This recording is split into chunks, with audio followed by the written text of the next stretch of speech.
Today I'm going to show you guys how to hook up an amplifier and a subwoofer in your house with an old Xbox power block. Now what you first need to do is you need to strip off the part where it connects to your Xbox. I don't know if you can see that.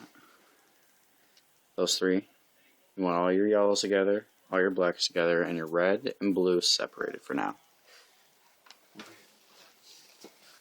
Your yellow is positive. So you're going to want to stick it inside your amplifier all the way. Don't tighten it all the way yet. Just leave it so it's stuck in there.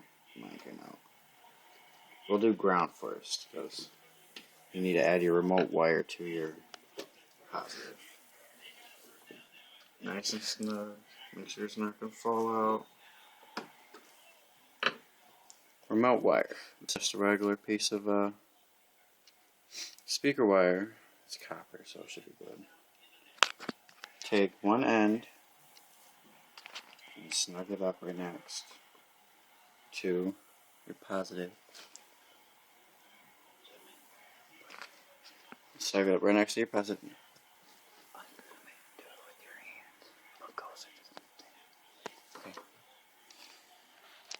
See, you want your remote, one end of the remote with the yellow. You want to put them both in to your positive. So when you give your amplifier power, it'll turn on.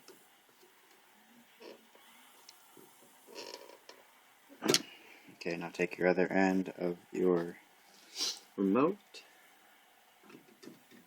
Get it in all the way, nice and tight.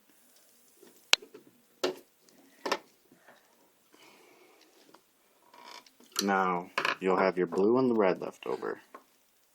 What you're going to want to do is, if you don't have a regular light switch or toggle switch, if you don't have one of these, just put them together. You gotta wrap them around, kind of like, just take them like that. You can see they're my fingertips, and just twist them together so they stay together. Just like that. Or if you do have a toggle switch, like I do, just loosen one end up, take one end of the wire.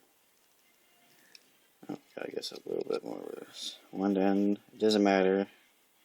I'm just doing red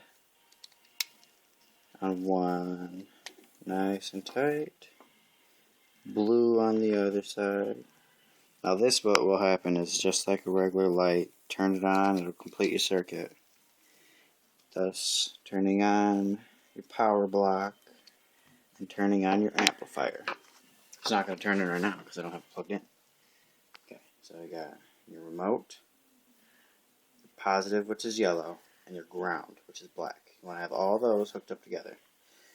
You just want your remote and your yellow going together, and you want your ground separated. Now, speaker wire. I just have some regular, like I think 16th or 18th gauge speaker wire that I had laying around the house. So I'm going to come over here. Just going to take one end, put it in. Mine's set up to where you have to skip a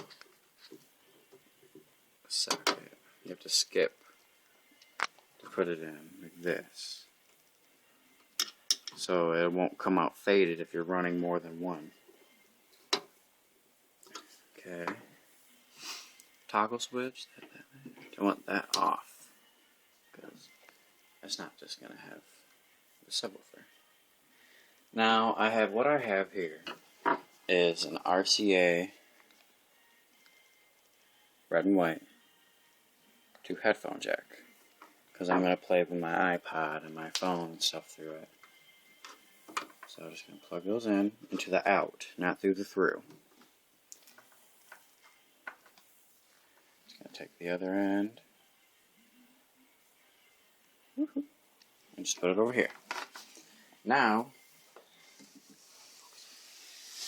take my amp, or my subwoofer connected to my amp. This is just a 12-inch dual. I think it has I think it said a 500 watt output, or limit. And I gotta follow this just to make sure. I don't want to plug in the wrong one.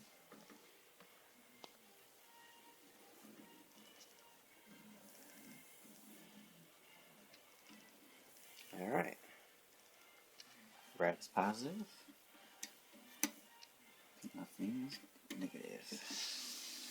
So that's all nice and hooked up. Well, not nice, but it's all hooked up. Just gonna stick this up here for now. You want to make sure your wires for your